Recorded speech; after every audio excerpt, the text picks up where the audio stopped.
spicy real quick. Brought to you by Xfinity. All right, we're going out here, guys. Let me do you a solid. No, honestly though, Go. all steps aside, massive respect to them. You want to know a fun fact? I used to have my desktop set to the back. My desktop background was set to their old house.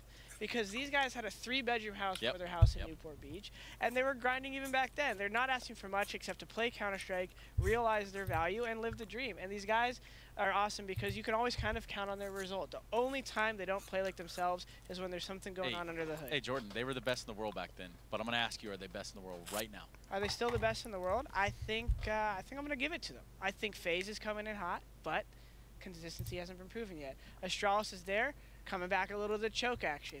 G2 on the way up. They're just on, you know, I don't know. But SK is still the one showing. They are only 4th in EPL, but I guess... You're laughing at me. I'm serious. One roster, excuse me, maybe we look at the 5th place contender in EPL right now. Let's take a look at CounterLogic Gaming as they do have their hands full up tonight against SK. Cutler, Kusta, Ethan, FNS, and Rick A. I think ever since the addition of Rick A to this lineup, they've been a different team. Well, I mean, he's a very explosive player. I don't know why people don't give him more credit. I think he's actually very, very skilled. It's kind of a shame he had to get off the op, but you know, he gave it to somebody who wields it quite well in Kusta, right? Kusta has you know, some blemishes on his record from some like high-profile like misplays in key situations, but it's like that happens to people, man. Like it happens to everyone, and you learn from it. Like you just got to move forward, you know. How many times has he had the time run out on him just because he's like, throwing a grenade. I got a better molly and round over. That's one of those like self-fulfilling prophecies though, where it's like now in your own head, right? And the more people like jam him up about it, the more it's likely to happen. Remember his time on Liquid? He was scary to play against for me as an opper. He's one of those oppers where I hate the guys who play like a rifler, who want to get in there and fight the riflers. Because a lot of oppers, like the Guardians, they're really good against other operas. But like the Kenny S's, the Kustas, Skadoodles, they're really good close range. It's really annoying to play against. I think Kusta's a great player. I think Nate's a great player. I think this team has a lot of good, sharp edges. And it sucks they lost Diamondpad. I'm not sure where their direction's going, but they were looking good a couple months ago. Well, they did bring in Ryu to fill that sort of coaching. He's a pretty selfless guy too, right? Like he knows how to have a good work. I really didn't even mean to say that. All right. Well, now that Jordan has exited the picture, that's completely fine. Look, we're going to be going into Cash and Overpass. And Jordan, what do you think about Cash? Not much to say? All right. What do you think about Cash here? As we said before, Cash is one of those less like strategy-heavy maps. You don't need to like expend 8 different sets of grenades to get map control, i.e. Overpass. You can kind of just waltz your way into A main, let's do an A main pop through their smoke, and like that's a viable strat. Like you could actually win a gun round with that strat. Have one guy do like the running smoke that lands top highway and just one flash. And let's get into this match right here. Well, we're getting, I mean, I know the hype, kind of like that the hype is building. The hype is building. Let's look at the Betway odds though, because we need to kind of see where this one falls. I'd ask your guys' prediction, but you guys are a show of you know what. So there you have it. Anyway, 375 to I have a prediction. What's your prediction? I think CLG is going to lose Cash 16-12, and I think they're going to lose Overpass 16-4. So they're going to add up to 16 across 2 maps. It's going to be a good game. All right. It's going to be a good game. Let's bring in the guys that are responsible for bringing you the action. It's the same guys from the last 2 maps. It's going to be Blue and Launders. Guys, are we hyped or are we hyped? Wait, Launders, I just hit you in the face with you didn't catch the thing. I mean, we all know how good FNS is against Brazilian teams, so. Actually, not so good. That's all you, buddy. He forfeited the last game he played. That's all you guys. You guys take it away. Let's just get the game started. How about that? All right. Thank you very much, Stunna. It is almost time to jump into this first match here. It's a new matchup, and of course, it's going to be a new little pregame segment here, as it is going to be CLG taking on SK. Launders, how do we see this matchup faring out? Is there any chance for CLG here, or is this a pretty straight-cut match? I really don't think so. Like, I just... yeah, it's gonna be tough. I mean, we say, like, you're referencing that CLG have lost like 14 or 15 games or whatever it was to Immortals. Yeah. Obviously, is the meme of Lucas like pasting that in the Twitter replies. But yeah, with SK, it's just got to be even worse. Like it's not even like a map thing. It's just like talent across the board. Even if SK don't really play that map this much, they still have like pretty good results on it, even compared to CLG. But I guess if anything, this will be a map that we might see a closer game on. But yeah, absolutely. We'd have to hope so, considering it's like the NA playground for pretty much everybody. So we'd have to hope it would be at least a relatively close matchup in that respect. At least getting a few gun rounds in here and there, and not just getting kind of crushed. Yeah, I'm not the type to go off of like a lot of not so recent results, and because of that, like there was like a dip in the amount of times that people will play cash. So I think it's hard for good teams to really separate themselves from slightly worse teams on cash, just because of how open it is and how individualistic it can get. So I think that's why teams stop playing it, or playing it so much potentially, and a lot of NA teams did play it. But that being said, you know, SK play over here, so if they've probably gotten a lot of good practice, and it's simple enough that you can't really forget what to do. All right, well, it looks like it is live, ladies and gentlemen. So CLG is going to be starting off on the T side. SK, we're jumping onto the CT side. Let's get into it here and see how exactly things will go. If CLG will have any chance to upset here, as we saw the odds were very much in the favor of SK. We'll see if that holds true in the actual matchup itself. Splitting their players up pretty evenly to start off the pistol.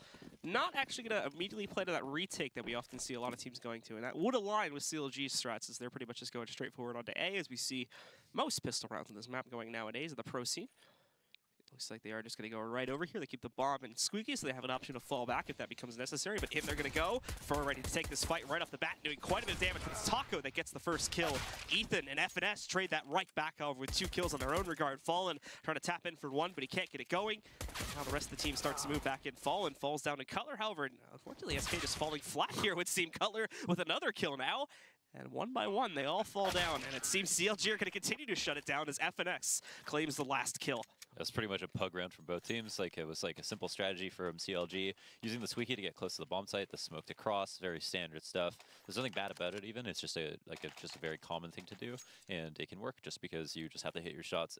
The only person who had a kit and a flash was Fallen. The flash was actually quite effective. It blinded a couple of people, but he moved in with by himself off of it instead of waiting for his 2 teammates, and everyone kind of died in the exact same spot, pushing up off of a bomb wall. So certainly CLG, they won that round decisively, but they also earned that round. So it's good that they did win it. Now SK are going to be buying up head armor with upgraded pistols in an assortment. 3 of them stacking at A, 1 spotting from Z that's Fallen. He's gonna see. Oh wow! Oh wow! Piece. So goodbye to Fallen as he attempts to peek out from Z, but almost instantly Kusa's going to be able to headshot him, which is a simple 1 tap. Eliminates him from the round. They still have a 3-man stack on this A site to deal with. This is going to be a very straightforward push from CLG. Out they go. Kusta already getting a 2nd kill here as well. 1 remains sitting inside of a BK spot there. Fur trades that kill, tries to go for more, but we are going to see utter shutdown from CLG for the most part, besides that kill onto FNS. It's just Cold Zera now left alive with the eagle in hand, trying to do something for the truck position. Now, Ethan didn't actually want to peek for that. Ricky does swing out from Z on the flank, though, takes him down and secures the 2nd round for CLG. Yeah, here's a map where it's hard to say that there is a better way to play an anti-eco, when typically you sometimes have to change up what you do, simply because if you don't, teams will always stack the site. But there we have 3 people on A, but because A site is so friendly to Molotovs, because the choke point is so wide, that you can kind of get them all out easily without anyone holding like super tight angles on you that you can't punish. That they did the perfect thing. They just waited and held mid and A in all the pushes, and then they went ahead and mollied out A site and hit it versus 3 people. And now on this round, they're basically just going to gamble stack towards B on the SK side of things. All 5 players with everybody except for Cold having a default pistol. Cold does make the upgrade to a P250, but that's going to be it. And it looks like CLG are starting to put some pressure into A main, so if they let Cutler get forward enough before these guys start to really push into B, then they're going to realize it's an open site, and they'll send the bomb right in there for the easy plant and the easy round pickup to make this 3-0. Ethan, who thought for was going to keep pushing there for a second. Might have got timing, but doesn't happen. And now they push in, but Ethan just spams into it anyway, despite being completely blind. Gets 2 more kills. Unlucky for the members of SK here. Oh, they're getting so close to another kill, but not making it happen. And CLG just DM'd their way through the 3rd round. Yeah, DM'd their way through the 3rd round easily. They set up for the pushes. They waited. The flash was good from SK. Ethan was completely blind, but he basically didn't move his crosshair once that flash came out. I think he right before that maybe would have seen the gun barrel. Told himself, press mouse 1, don't aim anywhere else. Hopefully they run into my bullets, and he was correct about that. So yeah, that was a solid couple of anti-ecos from CLG. Didn't lose any players, and now with all that money they got from the SMGs, realize that SK are going to be buying, but they're also going to be kind of low, very low utility across the board. And have all decided to get head armor as opposed to grenades, which is a weird decision in my opinion. Maybe they were anticipating that CLG were going to hang on to a couple of their SMGs and would rather have head armor and dying embarrassingly than to avoid dying embarrassingly. But it looks like they'll put a player up on top of Boost this time. Taco is going to be positioned in that spot. Just two-man setup here besides that. So it's a 2-1-2 across the map here currently. Fallen, you can get lucky with a shot to the smoke and see. Not going to find a connection this time around. CLG have yet to even really push out and take any control. They're now going to do that. They have it smoke, so it is free mid-control for them. And there's not much resistance on highway either. There is the possibility for Fur to peek it as he's playing around that ladder/toxic position. But he is around the corner too, so if A main starts to push back in, that he could distract them. But I don't think they actually have anyone inside of A main. I just realized that they're actually in the back hallway there. They're only just now putting one player into it. But Ethan goes in and just immediately spots Taco on top. Ricky with a swing kill, tries to do it again, but he did run out of ammo. And that's where Fallen's going to strike. Takes him out, keeps the trade even, down to a 3-on-3. And the T's yet to have control. They bait Fallen into taking a shot though, and it works perfectly. Kusta takes him out. Phelps can't see anything beyond that smoke wall. Does try to trace one opponent that has jumped over the top of the smoke, but can't spot them. And now the remaining two CTs are going to quickly try to push back in. They do not have a whole lot of utility to retake this site with. They currently don't have a kit either. I assume that there's one down on the site somewhere, but they will have to find that if they want to have that advantage. And as they go in, they're spending so much time trying to clear out towards Forklift here. Nothing being spotted just yet. They're checking all the wrong spots. Finally up on top of Big Red, Phelps is able to find one. And they actually don't have terrible positioning to win this with either. The flash goes in. Now they'll go around the corner. Kusa does take out one player, and I believe Phelps ran out of ammo there right at the end, so he wasn't able to kill Cutler. Cutler survives it with 1 HP, and it was a 4th round for CLG. The retake attempt was actually quite close, but there's Fallen jumping through all these smokes because he realizes he's got to help his teammates on the A site, and even by nearly getting 2 people, did a good thing for his team, or would have. But CLG smokes were really good. The whole round was really nice. They forced SK to have to jump through those, flash through the smokes, put a lot of pressure on their A-side players to deal with that A-split. And overall, it didn't seem like they were out of control of that at any one point. Even that 2v2, they had good spots. They should have won their duels, and they went ahead and completed that task. So CLG looking very clean right now. And Ethan will start it off with a kill against Fallen here as he moves in. They also did some great damage that we saw before from Ricky, knocking Phelps down as low as he is to 44 HP. Ethan is going to try to route his way towards Checkers too, but obviously since they got aggressive at the teammate entryway, they're going to be a little bit more cautious of their being pressured inside of Checkers. Ethan, perfect spot, goes right for the check with a Cold Zera's position. Phelps in the one-and-done corner, unfortunately isn't going to get anything done as he's eliminated very quickly. It's Fur that finally gets at least 1 kill going for SK here, but that may be the only one, as now CLG have gotten the plant, they've got full control over B, and these 2 remaining players only have Deagles to their name. Yeah, another sick anti-eco so far. It's just going to be a matter of if an extra couple of kills can be had. Taco crouching right under that off crosshair, too aware to get his head blown off. It's going to delay long enough here that he's going to try to get exits. He's probably aware that they're going to attempt to exit CT as B main, as people typically do off the B site. And there won't be much here left to try. Yeah, and CLG should be able to get away from this one pretty clean. I don't think anyone's going to route over towards Useless either, which is at most where they would be able to meet Fur, but this round's going to pretty much conflict-free besides the killing of the players on the B side and the one trade onto Ethan, but that'll be it. That's it. Oh, that's actually good to know. Where Kusta was, you take like 20 damage right outside B main. So, you can sit there and make sure that no one ninjas, and you don't have to move at all if you have a lot of HP. So that's cool. 5-0 start. CLG looking like SK Gaming. Super clean anti-ecos. Great rifle round to kick off the match so far. The kind of unavoidable double op setup from SK. They love to do this. Wow, nice pick, or nice shot at least. I guess unfortunate that he did not hit him through the wall. So much damage. Wow. Ethan, that's a great adjustment there to be able to find Fur. So had to know he hit him on the first volley and then corrects it to finish him off there. Not only this, obviously, but Fallen getting hit through the wall partially. It's the only thing that keeps him alive from that Z peak. But he's down at 23 HP, and SK just don't know what to do with themselves at this point. Losing players at the beginning, through smokes, through walls. Just some great shots being hit here by CLG in the first couple seconds. That was really cool. I mean, I think Ethan realized, well, number one, it's just spam for maybe the sake of spamming, but Fur loves to play right side mid. He loves to play under boost, under those pipes, and probably realized that, on that timing, he could have seen someone pushing up and was like, okay, maybe this guy lurks off to the right. Picked the perfect time to spam, and doesn't know that he did so much damage to Fallen as well, but probably, if they win this round, you can pretty much thank Ethan for opening up mid versus 2 players he couldn't even see. Coldzera is going to be waiting now for a B push. He's also getting distracted a little bit by mid, though, so that does open up a small opportunity. Oh, look at this from Phelps, though. Oh, no, he gets spotted by Color before he can get anything done. But coldzera strikes when the players try to push themselves out in the sunroom here on B. So at least coldzera's got that going for him. They're able to deny the presence on B. And it's a good thing, too, is he's the only one sitting there defending it. So this should actually corral CLG into going over towards A, where there is at least a little bit more set up to defend it. Over here for the side of SK Gaming. We're going to preemptively molly out that side to stop him from quickly routing through and peeking him. He'll be safe for a few extra seconds. He can also swing it a little bit there. And there we go. There's the pickup. Ethan with a casual one tap, and then also takes down Taco. That clears out the site and sets up for what should otherwise be a very tough 1v3 here for Cold, but he is going to be given a shot. He saw Ethan's head there a second ago, was hoping that he would jump again, and what do you know? In fact, does that. Now he's going to try to peek back in here for another route into this site, just trying to see if he can hit anyone wallbanging them from behind the forklift.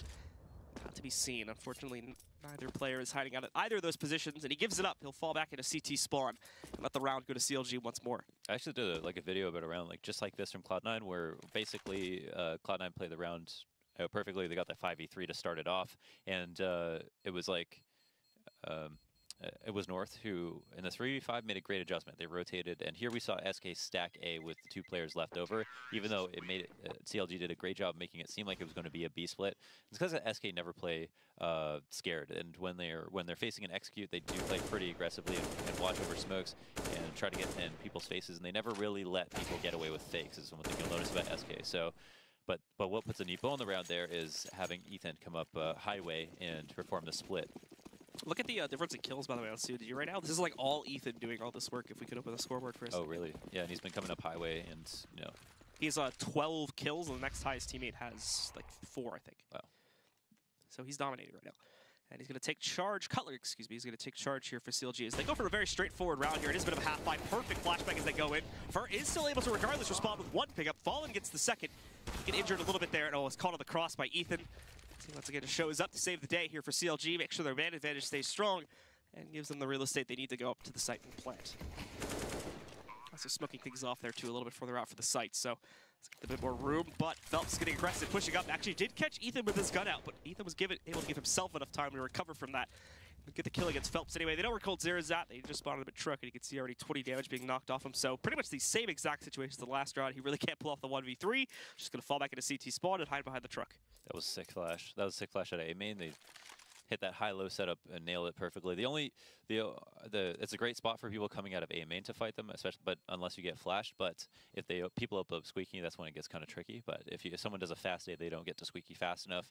Sometimes just hugging that corner makes a lot of sense by forklift as a CT, even though you're kind of out in the open when you could have been behind the forklift, for example.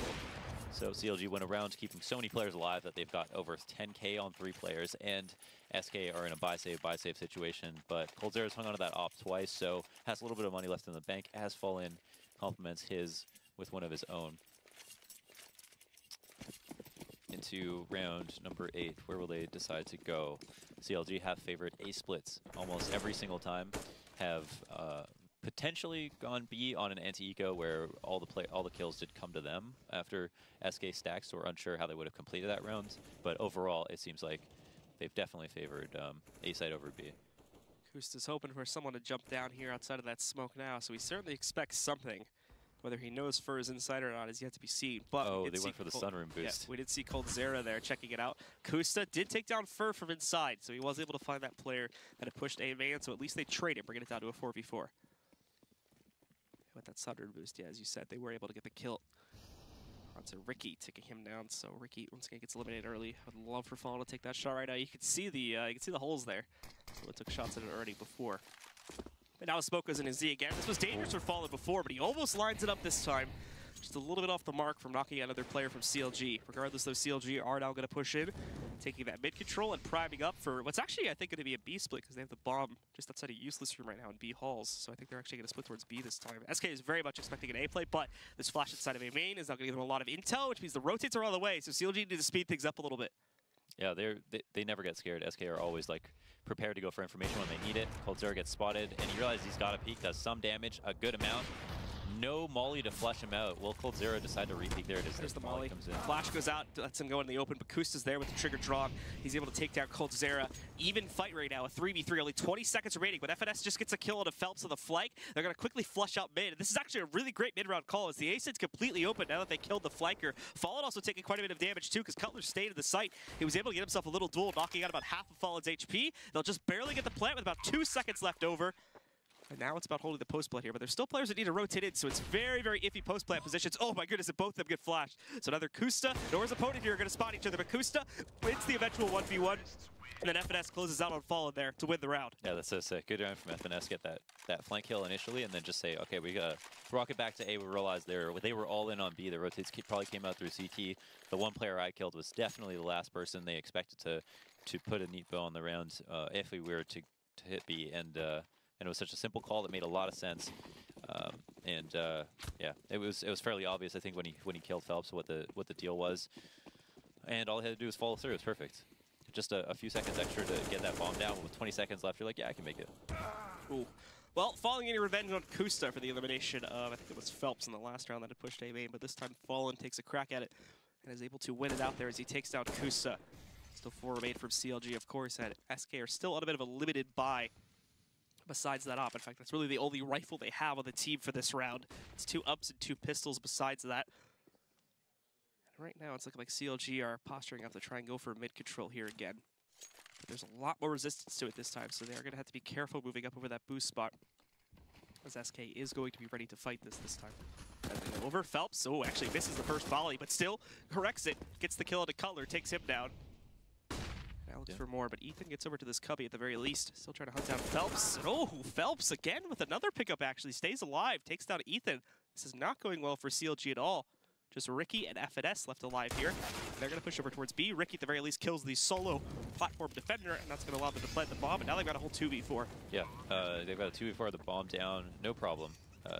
It's a planet on default, so it's still going to be difficult for CLG. They can't actually like stay completely off the site in this situation. They've got to get kills, but it makes sense to play off of it right now because there's 4 players up, so they know that they're going to have to help each other out, and that SK are going to assume they're not on site to begin with. So here it is. They're waiting, playing very patiently. The first kill comes out. A great flash to follow up. FNS helping out his teammate. 1 kill happens.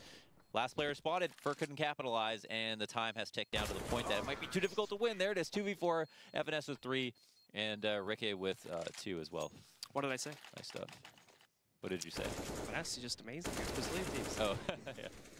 But yeah, no, really great closeout from him and the rest of his team too. There was some really good support set up there to make sure that trades were happening very evenly across the board. For the most part, that wasn't needed, but when it did come into play, FNS made sure to close out very well for CLG and keep this streak going. 9-0 against SK Gaming. They do have another full buy coming up here, but if the track record remains the same, that won't mean much. We'll have to see though. We did just see Renegades playing today, the same day. I think we're only a couple weeks after the anniversary of SK getting 16-0'd by Renegades. I don't want to speak too soon. I wouldn't expect it to happen, but we just did just see a 2v4. Well, you just say it, so this is the problem. I did, yeah, I did kind of imply You're supposed to not but say I didn't actually. I don't think I actually said anything. I'm not gonna say it because. Who would? That's a bad idea. I don't want to go down that road. All right, well, CLG are getting ready here now to go in for mid control again. This has been their piece de resistance for most of these rounds so far, just taking solid mid control. And up until that last round, really, SK hasn't done much to resist it. They did a great job, but still, CLG was able to turn it around there, and SK sit without a single round so far in this entire matchup here. As now CLG get ready to move over the top. They've already got players inside of the cubby. Fallen really looking for this jump shot here, but not going to be able to find the angle he needs to then land on the ground and then take the actual shot through the smoke. So once again, CLG will move in and take control of mid pretty much uncontested. Oh, and what's even worse is Kusta once again hits that entry from Vents.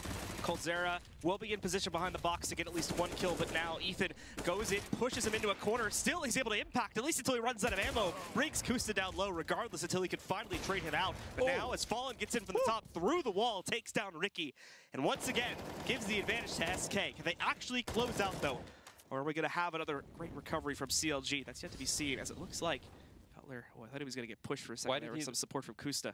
Did he? Oh. No, he went back to get it. I think he dropped that, though. Oh, they're going to push through. Oh, wow. Oh, and now Cutler tries to hold it, but doesn't get a single kill. Taco shuts it down, and finally, SK win the round. Thank God I didn't say anything.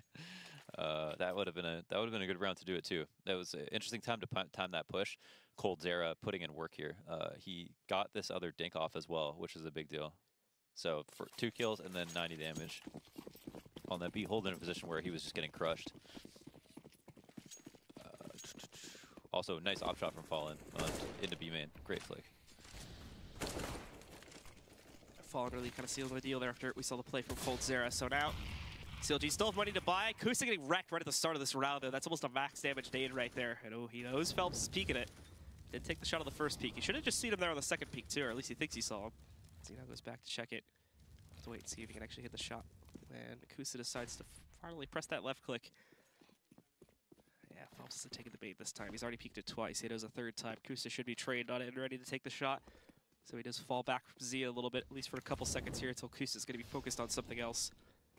But CLG very much sticking with the game plan. Just going to be focusing back towards A again more here, instead of keeping with the B plays that they've been doing for the last couple rounds now.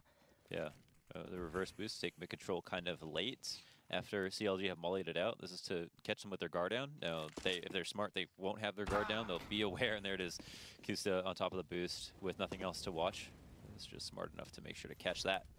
It's going to put Taco down, which I think Cutler, considering how close he was, should have been able to hear that. Phelps finally is able to time that push, but the problem is it gets traded out almost instantly by CLG here, so they're down to just Fallen and Taco.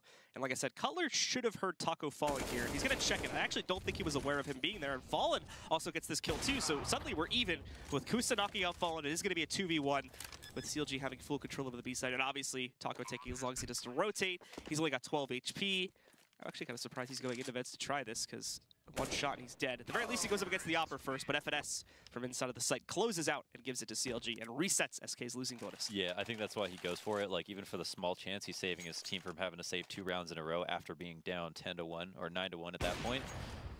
Great awareness from Kusta on this round, and so there's a second kill, but then the third one on Fallen jumping up on the back of the site. That was really important. Obviously, it makes a difference between a 1v1 or even just like Fallen win the round straight up after having the op on B side. So really, really great round from Kusta on the reset. SK Gaming backs against the wall now, have 2 Deagles, a CZ, and a couple of SMGs because they need to put rounds on the board. They can't just sit back for until it's 12-1 to buy. Yeah, I think they were looking at a double save anyway, so they kind of have to force into this one. So they do buy towards it, and there is that nade. Oh, I thought that was flash, excuse me. So they just nade inside of A main there. Not going to try to aggressively push into it since they themselves have smoked it out. And besides that, CLG actually finally not going for mid control. This is the first time in like almost this entire half, I think, that they actually have avoided going for mid control and are actually just going to do a straightforward take on one of the 2 sites. So out they're going to go in towards A after these probably start to fade away a little bit here. Cutler's already got Squeaky Door open. He's dealing with a lot of resistance, and he's trying to figure out where that's coming from right now. He's spotted at least 2 players from this position now and knows, generally speaking, where they're headed. Well, that allows him to give that intel to his teammates. Ethan calls that. I actually think they messed up a flash on the way in, so that's going to probably screw them over a little bit. But regardless, the pressure from the grenades is enough to force SK back a bit, but they're still picking up a few kills here and there. coldzera trading 1, takes Kusta, but he does spot coldzera coming outside of that smoke, and it's up down to Taco, who's not going to be able to get much done either. CLG win it, and again, with 4 players left alive. And gotta say, like, the CT side, I mean, the T side right now is looking so good. Everything is very clean, and a lot of people will be kind of probably watching SK more closely and thinking, well, what are SK doing wrong? But overall, the strategy has been pretty good. The shots are being hit, the stars are showing up, and CLG off of the back of like a bunch of rifle rounds that like are worth looking back on and saying like this is a straight up good strat with good spacing. You know, you'd think you could actually take those into your next match. So I think there's a lot of good to be said, and it hasn't come down to clutches a lot. It's been just like really dominant rounds a lot too. And even in the clutches, still CLG has been winning a lot of those as well. They're just 2v2s or whatever, but FNS just tapping away, almost gets a double kill right at the start. Finds Fur, brings Fallen down to 19 HP, and he runs with his tail tucked between his legs back into the A site. As they're not looking to accomplish much of this round. Hopefully just getting a few kills at least, but the kills aren't even going to be much. They kind of have to try and just win these rounds anyway. Because with the money that CLG have, they have enough for, you know, rounds 14 and 15. There's only 2 rounds left in the half now. Looks like a B hit on the board. coldzera has a Deagle. Oh, but they molly headshot. He's in an awkward spot. That thing isn't actually burning him, so... There it goes. Oh, there you go. No problem. 1 kill. He's still alive, too. Dink on a player. They are taking vents control. They don't have anyone to reverse boost, and Taco wall bangs him. Wow. From CT. So nice shot from Taco there. And all of a sudden, they're even back out. They even read this rotate since they don't leave anyone behind on CLG to at least keep the illusion alive. They're still going towards B. As they go in, though, Cutler's ready to take this fight.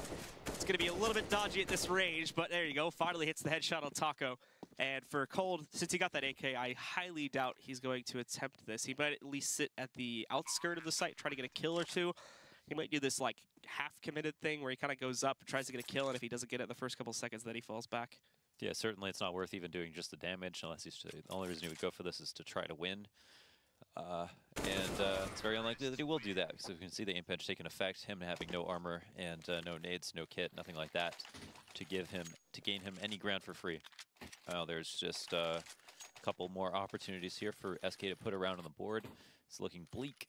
Dire straits for our boys in blue who are putting together a couple of M4s, but an SMG and a couple of FOMSs as well. So they use that double off setup when they went down 5-0 as an adjustment. Here they don't have that option. Here they have to dig a little deeper than that and go for guns that are much worse. Initial smoke to come out to counter that B main smoke. Usually both do a good job of baiting a reaction. Cold Zero jumping out right in front of it right after that happened. So in the corner, look, he's got an angle to play with here too. Gotcha. Yeah. So you can spot in a stutter. We haven't been able to see that player on the left side. I think they might have just seen him, however, at least try to pre-fire that position. So he's going to change it up, go behind the box instead. Ethan as well, right outside here, ready to try and toss him a little bit of nades himself. He's doing it again. Cold Zera goes back to that spot, yeah. Oh, but this time they pre-fire it and they find him. He's lucky to be alive. Only survives with 1 HP. And he's going to fall back to the site now.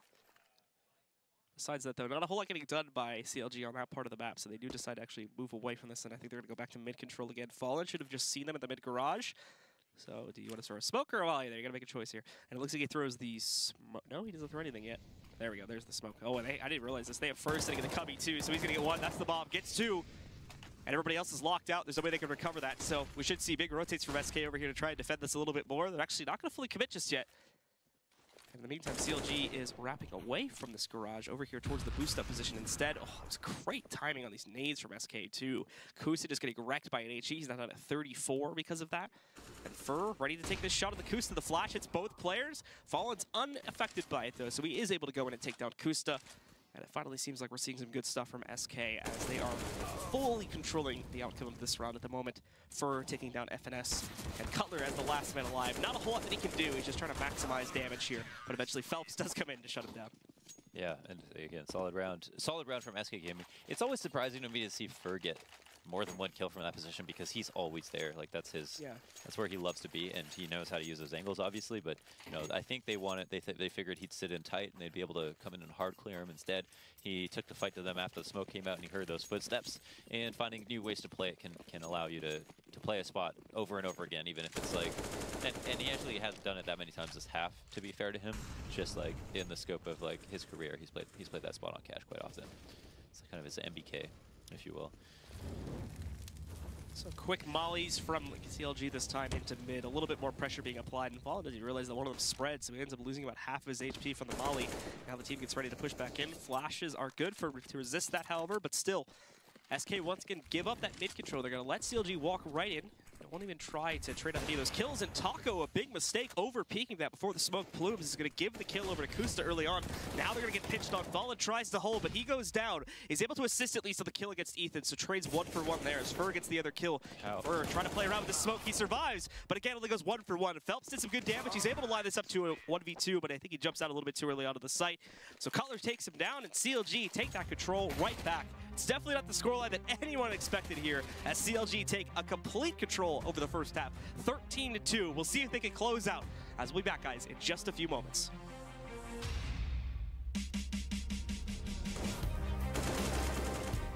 ESL Pro League is brought to you in part by Intel, the City of Odense, GeForce GTX, Lenovo Legion, Bedway, Pay Safeguard, Logitech G, Mountain Dew League, Xfinity, and ESEA.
All right, well, welcome back again, folks. Where CLG are currently leading over SK 13-2 coming off the first half here on Cash. And it's not too surprising to a certain degree, but it is surprising at the same time, right? Because CLG have been a team that have very steadily been improving over the last like 6 to 8 months now. But you know, a lot of people were questioning if it was ever going to get to a point where they could beat a team like SK. Now it is like, you know, an online match and all that, so we have that caveat coming into this. But still, very impressive from CLG in terms of what we saw from them in the first half. Yeah, you know, this is a match. It's a match at the end of the day, so you know that like SK are doing what they feel like they need to do to win. At the very least, even though it may be an online match or whatever the circumstances. But yeah, so it's still very impressive for CLG. I think should be impressed with themselves no matter what happens this game, because and I'm alluding to the fact that I don't think this game is quite over yet. You know, yeah, and if I was CLG, I don't think I would feel that way either. I maybe would have been worried even losing 1 or 2 rounds and a half where I was doing extremely well. So I think it's going to be tough moving forward. I think CLG are hoping and praying they win the pistol, because otherwise I think almost certainly, you know, SK will bring this back to win at least 10 rounds, if not win the game, considering like how much of a better team they are compared to CLG. But CLG have a lot to be proud of. Their T-side was fantastic, clean, their anti-ecos were perfect. They had like a really good A hit, and they were giving SK a ton of trouble, and they were clearly well prepared for all the spots that SK were trying to play with their flashes, you could tell. All right, well, jumping back into the swing of things here, like we said before, CLG with a massive lead, but they are kind of going to need this pistol to ensure that they close out, at least early on in the half, if they want to try and do that. Otherwise, SK will have a quick ticket to try and get back into this game here now. And SK is going to take a quick route through the B halls over towards the site. CLG seem to know exactly what's going on, though, is look, they are playing retake for B, so they're actually going to kind of let them into the site. You can see Kusta on the outskirts, looking for some quick headshots with the smoke. If he can get anything, there's a hole on the right side, but he's not able to find anything, and now CLG will have to line up for that retake. I don't know about playing, if you like are pushing A for information, why not go and play 3B at the beginning of the round and have someone fall back fast? But now you're playing retake on B, which isn't exactly easy. 5v5 maybe a little bit easier than 4v5 if your B player dies, but like there is a lot of spots that Ts can be in this situation. Yeah, and you can see just with how slow and how long it's taking CLG to get into position to retake this. Phelps getting both these kills. Ethan, though, bulldozing his way up to the site. He's going to try to ninja this now, as I believe he's defusing it. No, he hasn't forced yet. They're going to let Kusta get on since he's lower on the time. Look, he's spinning. He's left. Oh. He's left there. Oh, no! He gets it! Oh, my God! Kusta is able to win it out in a 1v2 where he can't even fire back because he's defusing. Come on, dude. Are you serious? And 14-2 becomes the scoreline now. He crouched, looked down, and there were 2 people that knew he was there. They realized that he was sticking the defuse, so they were both peeking him and shooting. And were maybe too obsessed with the headshot. It didn't even seem like he took that much damage. I think he went down to like 30 or 40 HP. So he didn't even get close. I mean, it's Kusta. So now they've got the advantage. They just have to not get upset in this second round. We can see the force from SK. SK are going to come in quick to this A site, however, as they look to take control. FNS holding on, getting, I believe, 30 kills before we're going down there. Now it's a 1v2. Fur trying to clutch. He does not have the bomb either. That got left on the site. And he only has a deagle. Let's see what Fur tries to do. A minute 20, he's going for the big rotate immediately. So he's got a plan, and it seems like he's maybe going to work his way into CT. Probably the one of the very few places they won't be watching is CT in this situation. They might, however, be just aware of mid in this situation, which means this big flank won't be too great. But at this point, he walks. Have they heard him? No, Ricky hasn't turned at all. Ricky hasn't turned at all. He's making noise coming back. Oh. All right, well, we do have that replay from the defuse, so let's take a look at that once more here and see how exactly that happened. Amongst the chaos of the retake, obviously. You were right. They were trying to get the headshot. Yeah, just so it seems like one person's obsessed with the headshot, the other is just spamming his mind out. All right, so now it's 15-2. CLG about to upset in a pretty big way here against SK, and very obviously SK have forced into it once again. They do have 4 pistols, 1 UMP, and well, they're just gonna have to see if they can upset here as they split their players up quite a bit too for a round like this. Yeah. And they're still going to go directly into the site while they still have a guy waiting in Sunroom too. So I think they're hoping that Fallen can get a couple kills off the rotate. But we will have to see. And in they go.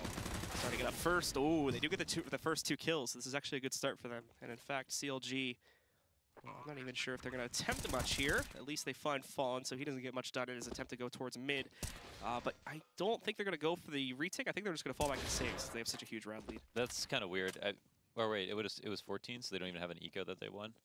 Who? Yeah, no, they won that. Oh, I guess they had 4 rebuys. Yeah. Yeah. So their first anti-eco, I was like, they should have enough money to try to like go for this and like at least put SK in a really bad spot. But SK recovering a couple of guns. It's only 1 rifle, I suppose. And yeah, you can just see the respect right there, even being up this much and so close to winning. But all SK did was explode on A right in the middle of what was going to be a refresh of the smoke on A main.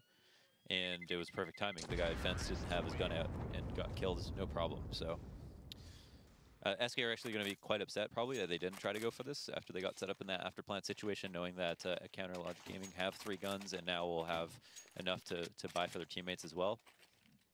Full nades on top of that, however. Any more kills and they probably wouldn't be able to afford the nade set, so that's a big deal. It's going to be a tough round to win. But again, if anyone can do it, it's SK. Yes, indeed. And we will have to find out here now what kind of effort CLG are going to be able to put forward. Well, Phelps is going right for that spam right at the start. Unfortunately, doesn't get much done. Knocks off 10 HP from Ethan, but that is about it. And they're moving up here now towards the counter boost position. Ethan going to play in one of the favorite spots of his opponent from the last half there. But it's just going to be him. I thought for a second Kusta was going to move up with him and they'd actually counter boost it, but apparently not. Kusta just sits back at sandbags. They'll stick with a 2-man setup at mid. They are expecting definite mid pressure to work its way over, and I think they're right about that. As Fur's boosted up now, getting ready to go over top of that. And I think we're going to have, I think it's Phelps sitting inside of the garage. They're trying to push out too. So let's see how well CLG can hold this. Fur going up first. Ethan does strike from the cubby there. And it looks like Fur's kind of split priorities here. But yeah, they just slow down for a second so they can take down Ethan. They know where the second one is. The nade goes in. That's a good dodge over towards the pit there. So that'll keep Fur alive. Kusta basically just trying to escape with his life. And he gets out. He did see that player jump up towards vents too. So he might actually get tricked by that. But we'll see how the rotates. Oh yeah, look, they are rotating. Oh, the rotating player's out of the B site. So they readed this appropriately here now. As SK is trying to rethink their own strat. They fall back from mid now. And it looks like... They're going to A or... Yeah. Yeah. They were looking at B halls for a second there. But they're thinking about it. But yeah, like we've got CLG have A main control. We've got players rotated out of B, so fast rotates. And look, what's going on? Did they realize FNS was in there? What's going on? Okay, well, regardless, Coldzera is in mid this whole time, and he's able to find Kusta when he overpeaks out from the A site, so he gets that kill going. Now we've got Ricky falling back. Cutler's going to be here to cover. Fires out at Coldzera and almost actually messes that up. Ricky also gets the kill and a follow when he goes in. So somehow this works for CLG, and the timer as well. Only 5 seconds left for them to get the plant. They have to try and force the issue. Ricky's ready to peek. He's not going to be able to do it. Taco did take down FNS on the rotate here in mid. The problem is Ricky's going to go right up, and they run out of time anyway. So it's CLG that take control and win map number 1 with a final score of, you heard it right, 16-3. Damn, SK. Are SK going to disband? I mean, I don't know. Are they going to disband? Is something wrong under the hood? Maybe. Yeah, maybe. Who knows? I guess it's on the table. I was just like, looked discombobulated, especially in that last round. I was like, all right, the frantic rotate back is like kind of cool. They had the information, but CLG in a position where it didn't really matter if they rotated back. They were like fine with that. So yeah, it was really weird last round. SK was trying to figure out just what they were doing. They went like back and forth between A and B halls like 2 or 3 different times. And then eventually decided to go B, but it didn't work out because they had already... Didn't have time. CLG kind of knew what was going on at that point. Anyway, we have analysts waiting to talk a little bit more about how exactly this first map happened. So guys, take it away. If only you guys could see the things going on over here otherwise. Anyway, so as the legend holds true, the story holds true, FNS is doing work on another Brazilian team. Oh, you did go through it saying that. I'm very proud of you. I'm not... It is what it is. I didn't, you know, back out of that one. You anyway, also didn't like speed up the way that you said it, so that also showed a lot of balls, a lot of courage, heart. Yeah. Regardless. And you didn't blame it on somebody else if something bad happened.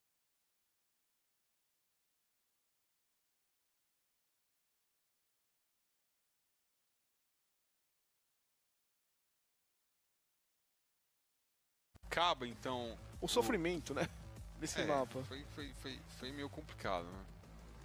Foi difícil para a equipe brasileira, mas esse foi o nosso discurso durante a partida, né? Que é bom, vamos manter ele, né? Méritos para a equipe do CLG, né?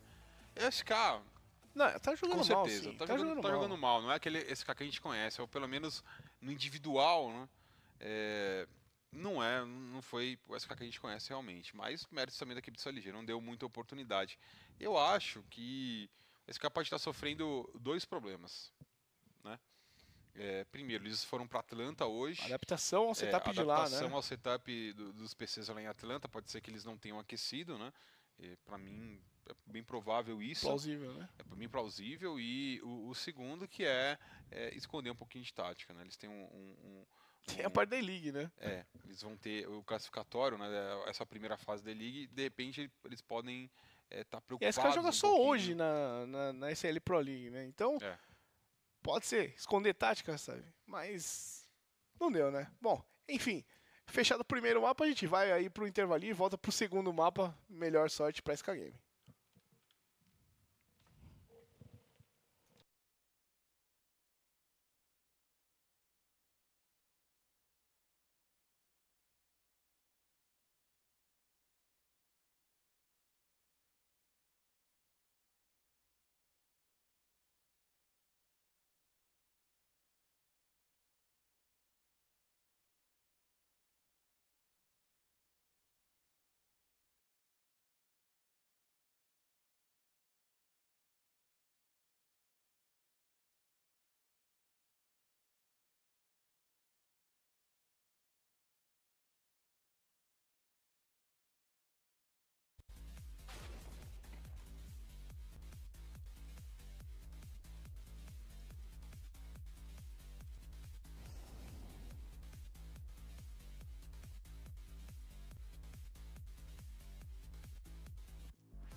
Game, record, and stream without compromise on Intel Core i7.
Got it right, you can't stop the might. You should have took flight, tell them when I bring it home. I'll take the top throne, king when I bring it, I keep them yelling out, yeah.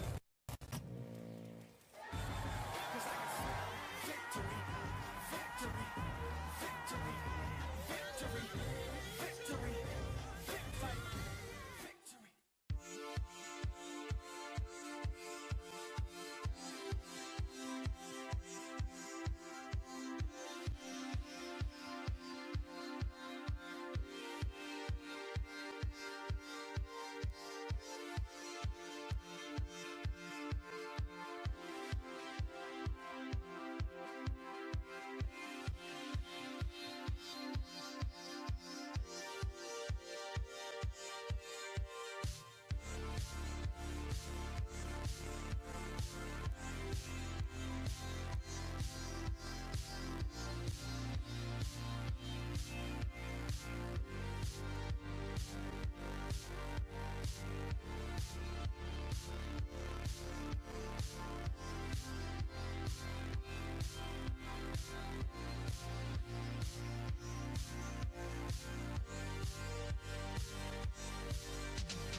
and putting their emotions aside, even though they're very emotional people. So you know that's how much they want to win.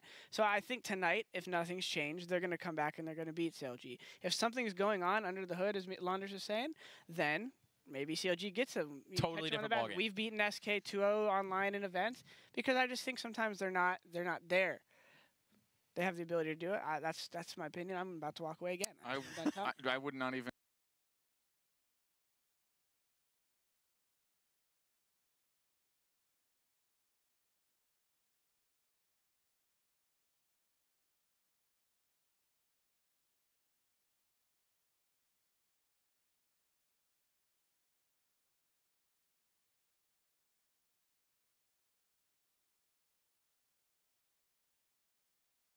I don't want to see the hard road back to really see, if they are.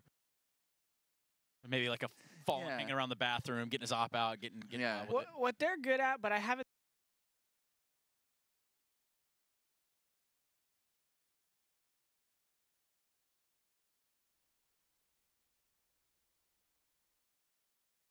Maybe like a fall hanging around the bathroom, getting his op out, getting out with it. What they're good at, but I haven't seen if their meta shifted, so it's going to be interesting to watch this together, guys. Is they used to do the normal thing on T side where they smoke bathroom. What they're always so unique at is normally you smoke bathroom, you kind of push the short back, and then you'll take long, or vice versa. You'll take long, and then you'll clear bathroom. But what they always do is they smoke bathroom, they flash clear long, and then when that happens, they used to have F and X way back in the day, walk through the bathroom smoke to locker on the left. Now, if he ran into a guy locker, the assumed setup was one locker, one planter, and then the rotator's kind of aware if they say, hey, they can come up short, he'd be aware of that. So they would abuse it, go to that play. If FNX made contact, they would flood up short before the rotator can get there, and they would do that play, and they still kind of replicate it. So their T side has that, and on CT side, they kind of reverse it. They leave fur at the planter long alone because they know people default. He spots it. If he doesn't get info, he camps, and then late flanks.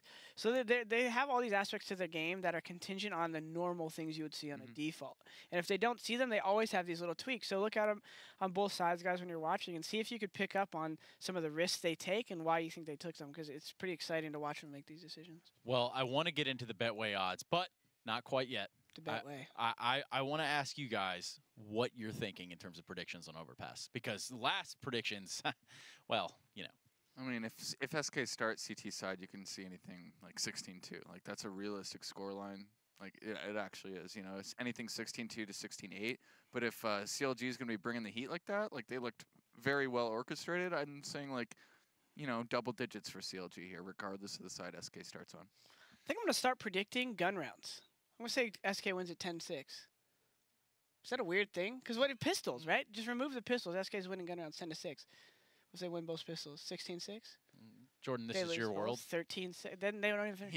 He's elevating our thoughts to a higher level, right? So, we're thinking about it at an elementary level. Now we're thinking about it at the more meaningful level, because pistol rounds are usually random, right? The more middle school level, then we'll finally go to high school. Let's give them both a pistol, and I'm going to say 16-9. 2 pistols SK, 16-6. 0 pistol SK, 16-11. Betway Thor, odds. do you have any charts for me? We can break this down a little bit. Betway odds are seemingly kind of where they were last one when we first. Seemingly palindromic. Yeah, that word, exactly. Anyway, I mean, is this a surprise? I mean, this is SK we're talking about. Seems good. Outstanding. Yep. Good way. Yeah. Well, guess what? I'm going to go ahead and bring our commentators into the fold, because you know what? I think that they've had just enough off time where they are ready to get back into the fold here. Guys, is this going to be an SK map, or is this going to be a CLG map? I think it's still kind of like the same situation where SK is pretty advantaged. Are going to get crushed. So.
Cutler being the one exception, the roster is completely different now, so most of that probably doesn't carry over here. Yeah. But Fallen is like, this is one of the maps that I watched so many demos of Fallen opping on because he was like incredibly annoying. This map allows you to rotate super easily through CT, and so as an opper, especially like Fallen, where you're such a nuisance because you're in so many places at once, he's got so many angles to work with. He can fall back whenever he wants and be in like another aggressive spot on the other side of the map. Like in a matter of moments, they have stairs control, or if they have B, and sometimes he'll push through like long B and op someone like walking through short to go to monster. So he's always in the craziest, weirdest positions, and that's why I just think like, you know, the fact that he's not afraid to do that, and he does that at majors. You know what I mean? Yeah.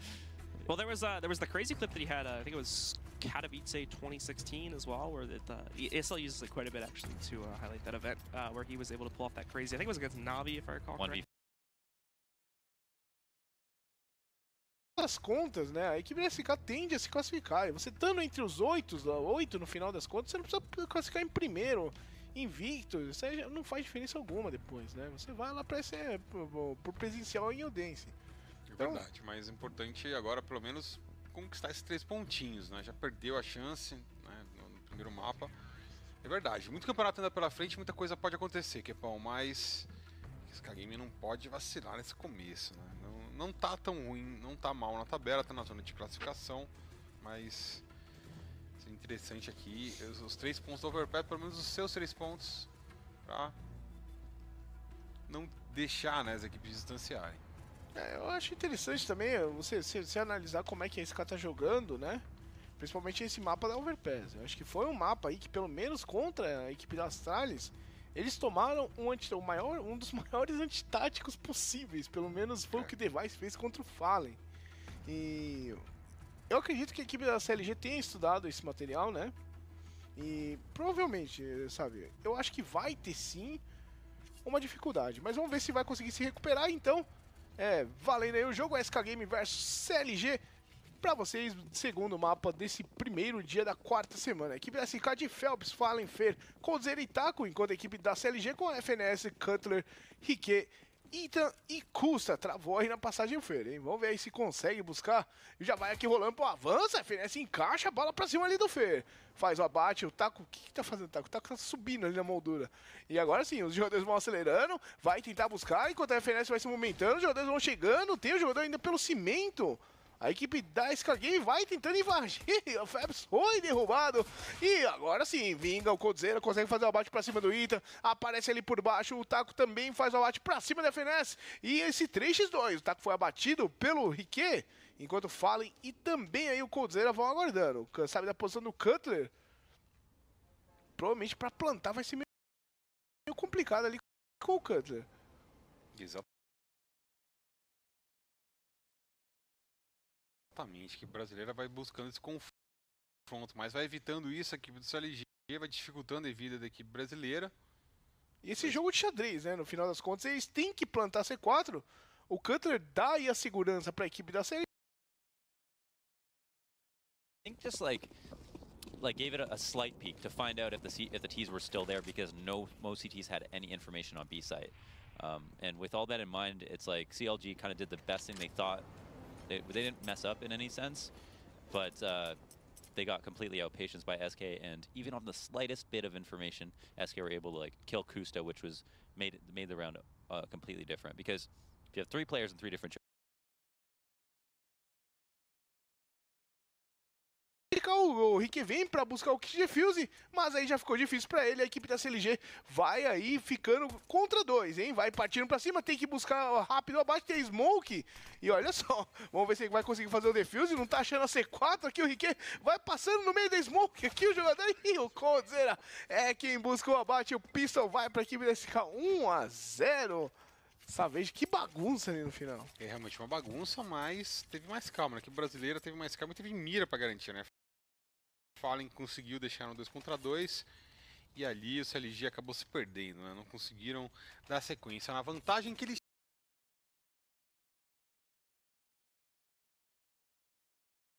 still to be found. Well, if he pushes right now, he could catch Fallen as well without his gun ready to go, but still brings him down to 3 HP. Ethan knows it, so he goes through, finishes off the kill. A nice 1-for-1 trade there. They do fall out of the site. Kusta saving his own teammate as he takes down Phelps with just a little USP, and all of a sudden it is a 4v2. There's only 20 seconds for these T's to plant the bomb. They boost up behind the CT wall, and they know they're going for the plants. They do force the issue. At the very least, the teammate bait works out as Cutler's able to take down Taco, and now it's just Cold stuck inside of the pit, but not for very long. Cutler finishes off the job, and CLG upset, taking it 1-1. They're actually rotating out, so it was a great pistol fags from CLG. Ricky getting that clean headshot to kick things off was a big deal.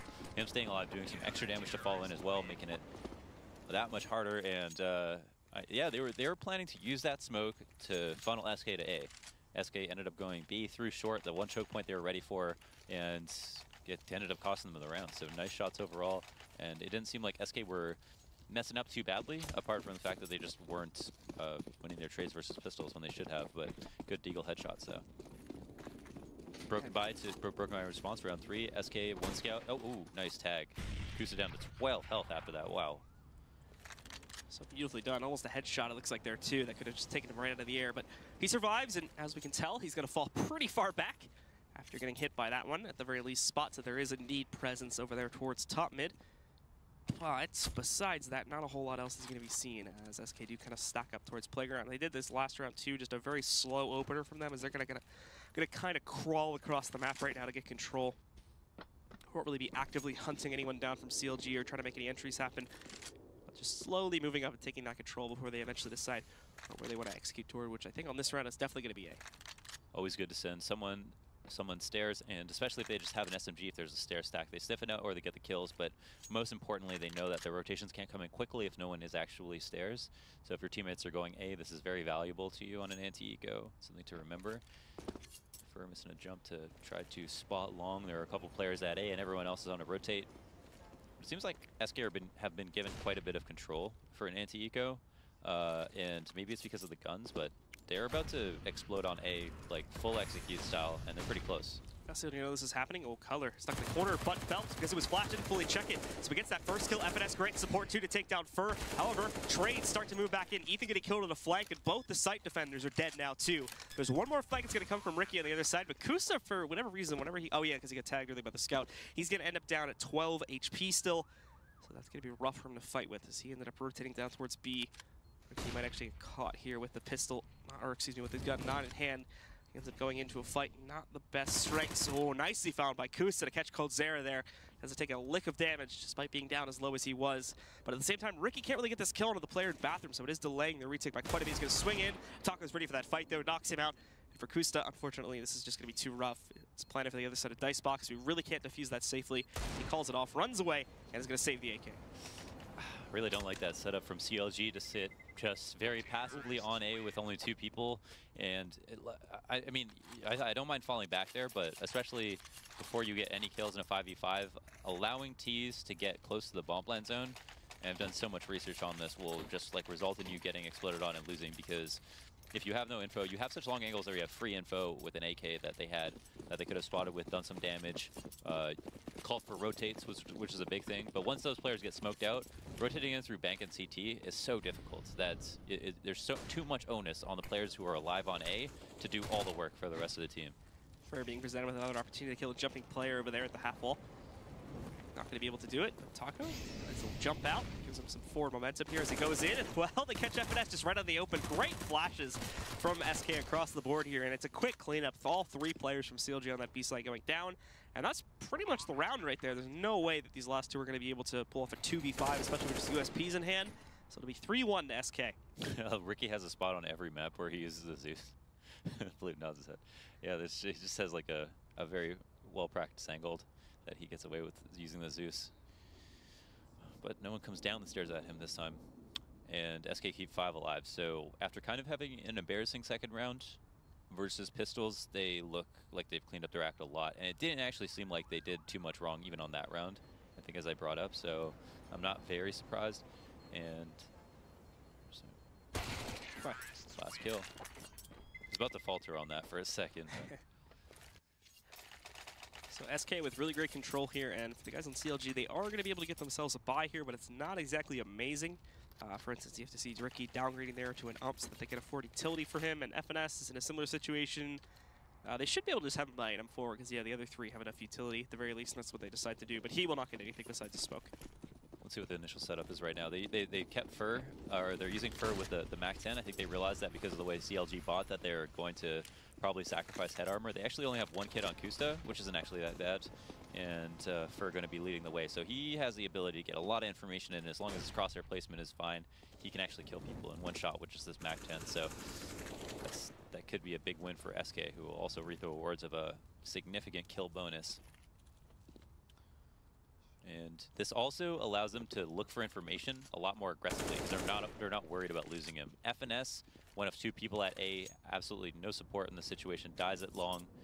He wouldn't have even had an escape out of long bathrooms via long if they decided to split there, so I don't really like how he was out there alone. And so now SK just slowly move up, getting ready to pinch on A to close out upon it. Still a three-man setup for CLG down at B too, so we're not going to see them rotate anytime too soon.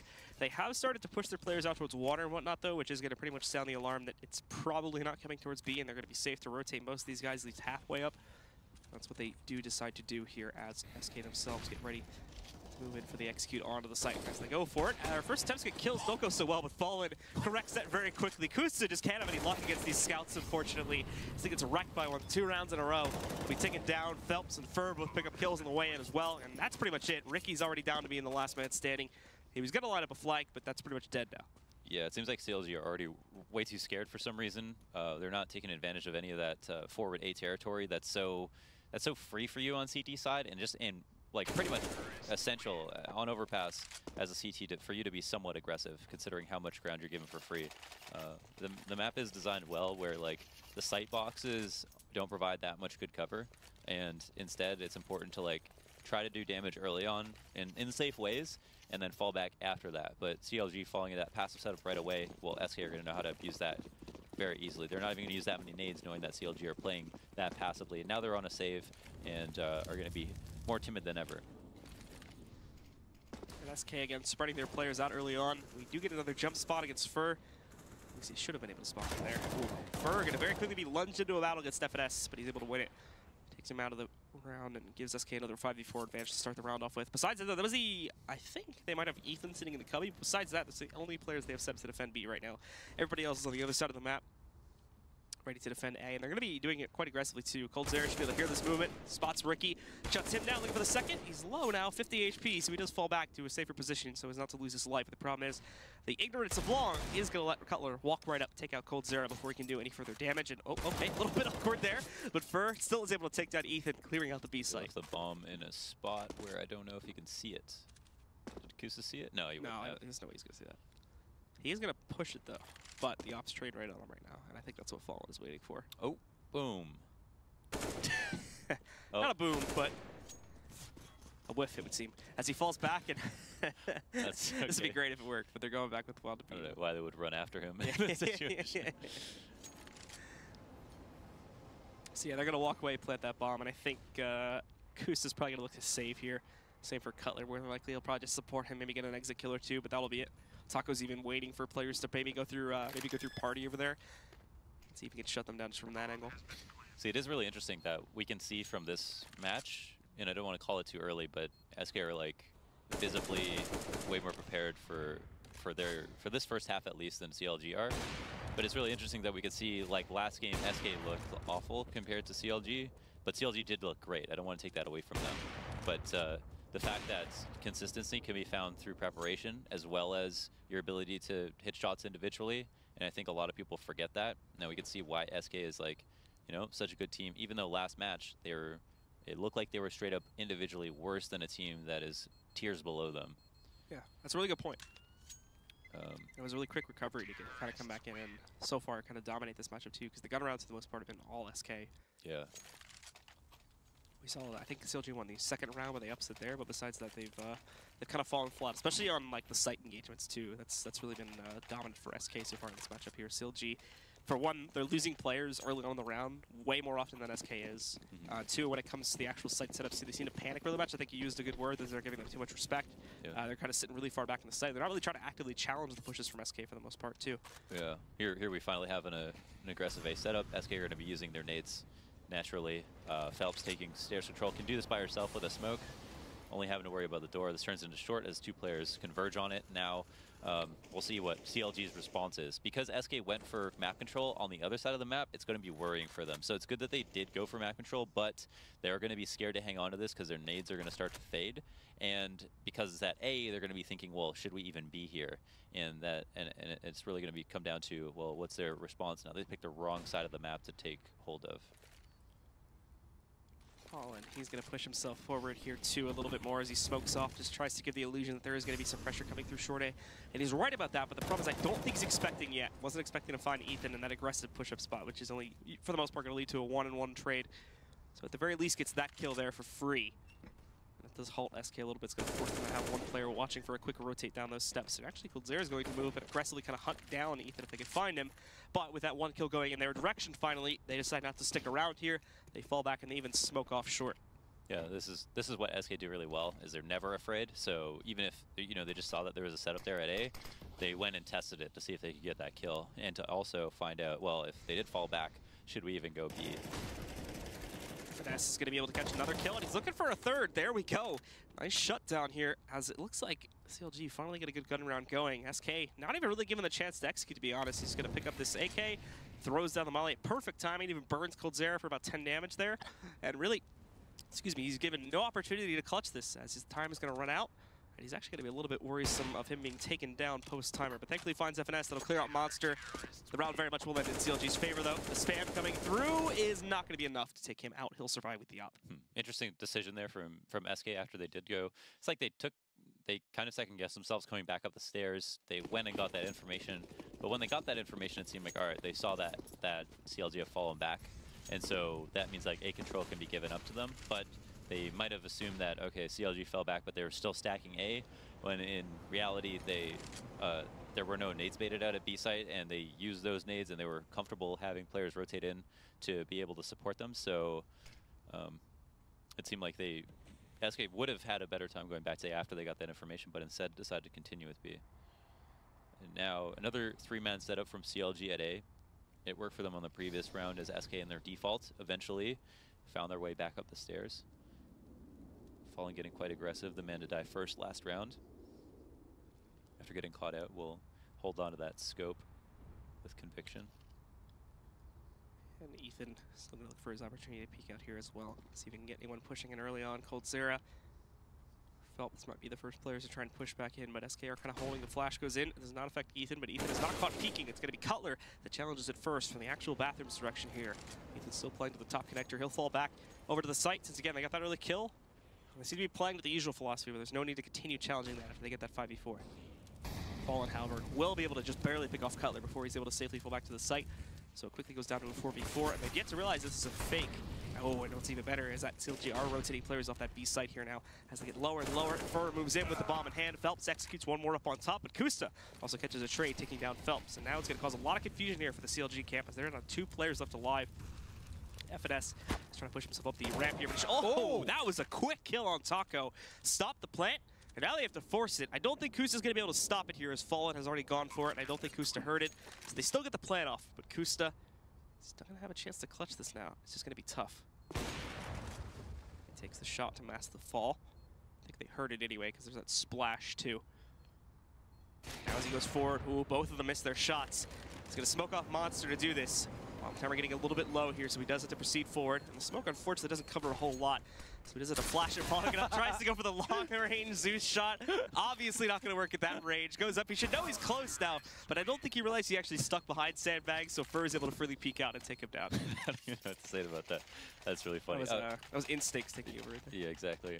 That was an interesting round from SK, but it seemed, okay, so it was like a double fake ultimately. They were like, seemed like they were going to B, but then they were really getting aggressive at A, ended up faking that going back. And then I think what's tough is that it's hard to say, like, were they going to follow up on the frags, or did they intend to go B in the first place? Because they really did appear to be, like, pressuring A quite heavily. Now, at CLG probably had a difficult time reading that whole situation, but what the nail in the coffin was them losing 2 individual frags, 1 on each side of the map to kick it off. But great job from SK causing confusion.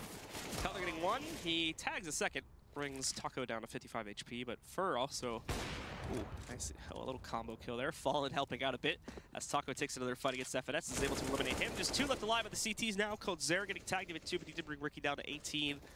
And I think he's just going to camp away, hiding in that corner there. Let's Fallen pick up the bomb. They need to restore some sanity to this round as it is getting a little chaotic. I think SK should be able to group up right outside of bathrooms here and then make a push towards A, where CLG probably don't have the greatest chance of defending it. See that escort situation where you have Coldzera in the stairs and you can have Fallen running past the stairs because his teammate is there making sure no one can come up. Like, it's so important. That's why stairs control is actually so important. That's an interesting smoke. It doesn't actually clear the back of the truck. It does allow them to get onto the site though, which is pretty important, but still precarious spot where if there were CTs anywhere close, they could have maybe stopped that plan. I think that won't be the case. I don't even think there'll be an attempt to retake here or clutch this at all from the side of CLG. They both picked up AKs in what was otherwise just a full save round, so they are going to run away with those. Look to save them and let SK go up to 7 here. So CLG have been doing a better job in the last couple of rounds, on their last couple of rifle rounds, to have like forward aggression at A, hold on to it until they at least get the first kill. And I think like either you win that fight or you lose, but at least you give your chance to stop a team from like full executing on A, which is like a death sentence for you if they have too many people alive. So I like what CLG are doing. I hope that they follow up with the same kind of aggression. Maybe they do it this time, however, not with a 3A setup, but something over towards B to change it up. And you know, that's you know, you can kind of keep throwing change-ups at the terrorists to make it difficult for them to invest too many nades in trying to get map control. That's how you catch them off guard. Well, into the next round we go. SK continuing to build up their economy in the process here too. I think Fallen specifically just got over 10K, whereas the rest are varied amounts. Yeah. Meanwhile, it looks like SK are just going to bulldoze their way into B site this time. And Fur, nicely done, just deletes Ethan from the server. Ricky's going to be able to trade for 1, but he's very quickly taken down after that. You can see Cold's already set up to stop rotates. Oh, FFC to check for that a little bit too, just to check well enough. Coldzera takes him out, and Fur, ooh, a little bit aggressive there, pushes in. He's going to be able to find 1 for himself as they finally take out a second player from SK here. And Cold, oh, almost losing himself from that fight, but Cutler takes so much damage that he does decide to bail out from it. Runs away up the steps, and I think him and Kusta are much more focused on saving now. Yeah, he made that really difficult. Instant entry on B, long B hits straight up.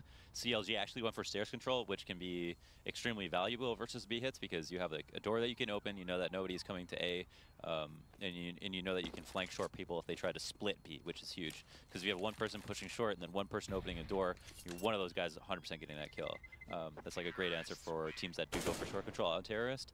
But the initial kill from Fur was huge. The great flashes in, neutralized their second man, Ethan, who actually did get a kill, but still, overall, the hit was way too strong. That was such a nice reaction from Ethan, or from Fur on Ethan. The pause call did come out there, so it looks like we are going to be in the first pause for CLG now, as they take a second to themselves and figure out what is going wrong, as unfortunately, they just have not been able to piece together really any gun rounds, except for maybe 1 that they picked up earlier. So they did do a change up. They did just go for stairs control instead of having 3 people set up at A. They had 1 person back on A, 2 of the other A players walking down the stairs to hold on to it, and then 2 people in B. Very standard setup, covers a lot of options. Good that they were changing it up. SK, in response to all of those defaults that they've been doing that have been working out, decided to hit long B hard. And this is a good like back of the pocket strat where it's something that you can do versus any team.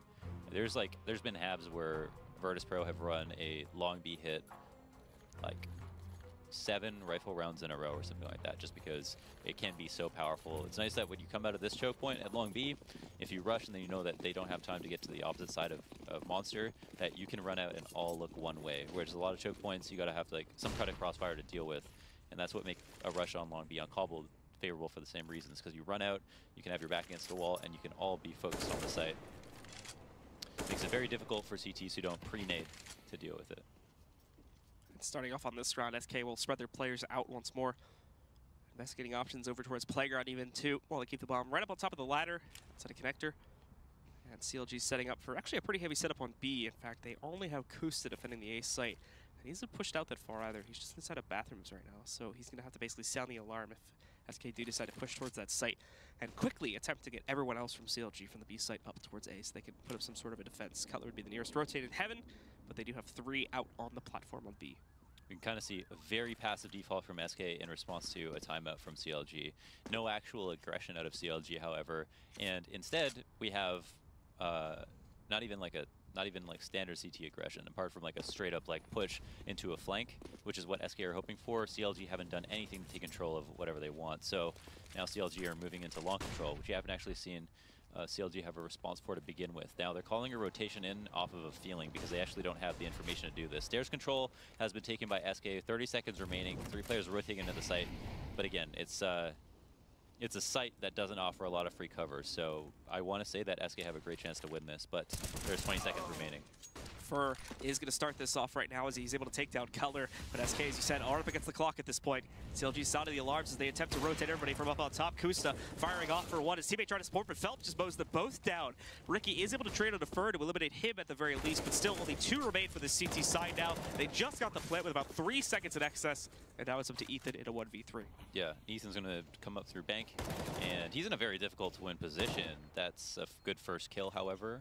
No player on truck, this Molotov will be wasted, but it'll at least give him some knowledge, and he might think it could have missed, which is actually a big problem for him. 1 player in bathrooms, who he's probably anticipating to be there, but doesn't ever have to peek.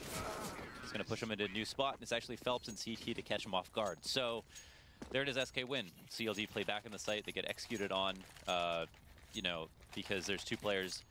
That was, even though it looked like, okay, Phelps got those 2 kills on players sitting at truck together.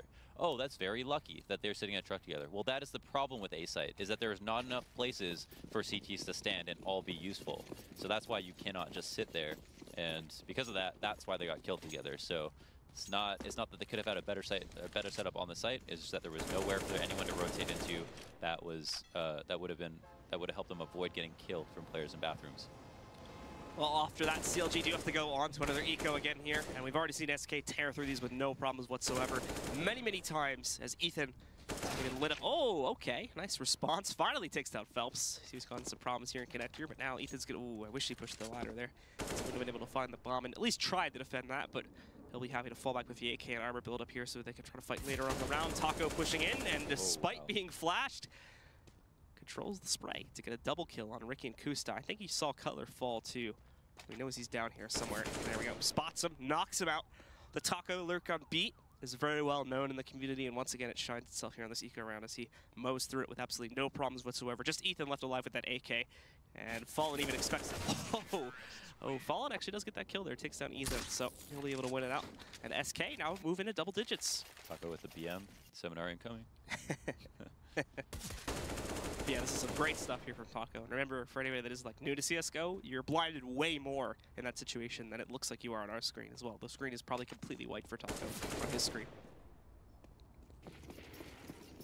3 kills to open up the site, a lot of info gained, lots of money saved for SKs. They didn't lose their player who almost certainly should have died if he didn't have the understanding that he's got to spray and pray.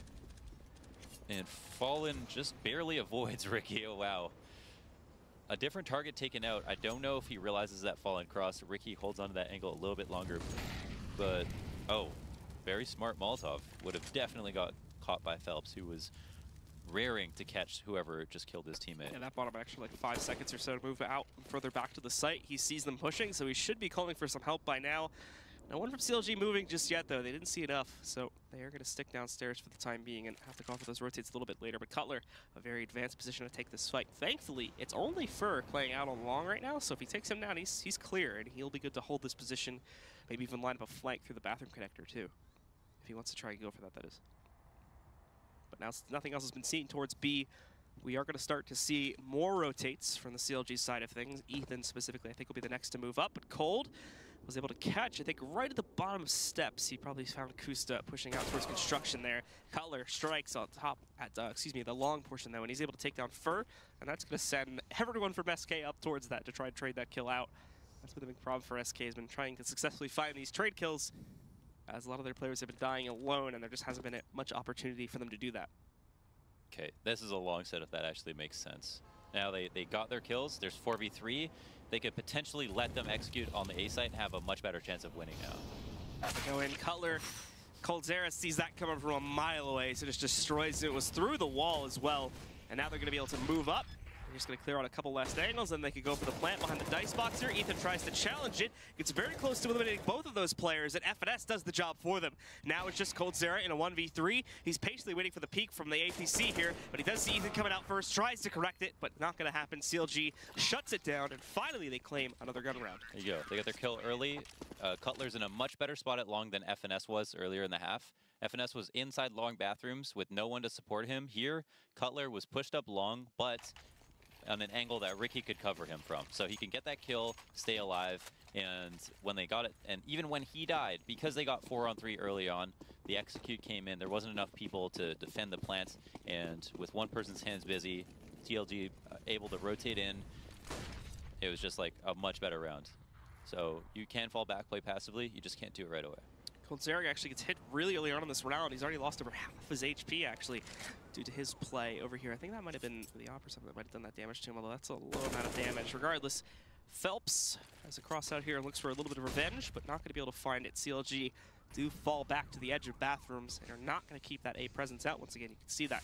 Very scared to take that open duel, especially towards the entrance of bathrooms. So they've been no strangers to kind of falling back and just giving SK that room time and time again.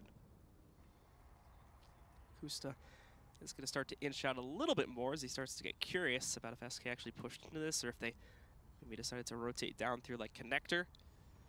Whoa, the timing on that almost works out for Cutler, who also decided to push into the bathrooms there too. Whoa, Kusta gave up on the angle though. They both did. Yeah, they both did. He had support for a second. He could have hung on to it, but he was scared of stairs. SK did decide to take that rotate though, so they've all gone down. But due to FNS pushing all the way up towards connector and not spotting anything like past the flower pot, that has cause for a rotate. So to a certain degree, CLG do know what is happening. Ethan close up, spams in. Definitely a little bit less control than what we saw from Taco a couple rounds back. And after we see him getting that one kill, there's 2 more trades from SK to take down both Kusta and Ethan. The remaining CTs, except for FNS, are also stuck behind a smoke right now over here at the CT wall. So it is going to be rough to get anything done. And FNS got found in construction. So SK very much in control of this situation. The 2v4 not looking likely unless one of these guys does decide to push over here towards CT main, giving them an option here, which is probably not going to happen. And even if it does now, it makes more sense. Yeah, they can hear the jumping. Oh, Cutler, I think, just saw his feet, but... So we'll take it. Yeah. How's that going to happen? Okay, so this kind of sucks for CLG because they actually did like a... They had like a pretty good like reaction. No, getting into the site, it just came down to these like nasty shots being hit. Ethan tried to push through the smoke. Cold was a little bit late. That was perfect for him. And then, yeah, shutting down the short flank as well. So the retake had there was no chance for the retake at all. But CLG's initial reaction to setting up at A with Cutler and Kusta, they knew that on that previous round that they won. SK Gaming went from A, and once they fall off, they went B. They had the correct read on that. Set up in the B site, just couldn't hit their shots. So overall, like, that's something that as a team, when you lose that round, you got to remember, okay, we did the right thing. It just didn't work out. Yeah. CLG is able to try to force into this situation, but the buy doesn't end up being that great. Fur tries to take 2 different duels, and oh no, Phelps actually is the one that is eliminated first off by Cutler. Down here on the steps, he's able to find him. I would have thought for sure it would have been Fur, but Fur actually comes out on top. He's able to eliminate Ricky, dispatching of him, bringing this back down to a 4v4. He's kind of alone though, that's the thing, and he hasn't realized it yet, but he's being pinched on by 3 other CTs. Fallen though, takes out FNS, and that opens up the B bomb site, although they do not know it yet. Quickly, CLG players that are trying to rotate back down to compensate for that. But it's going to mean very little as Taco is going for that creep up on the site. Ethan, great peek though, and look, just found the bomb, took down Coldzera, which is going to make this a very awkward round for SK now.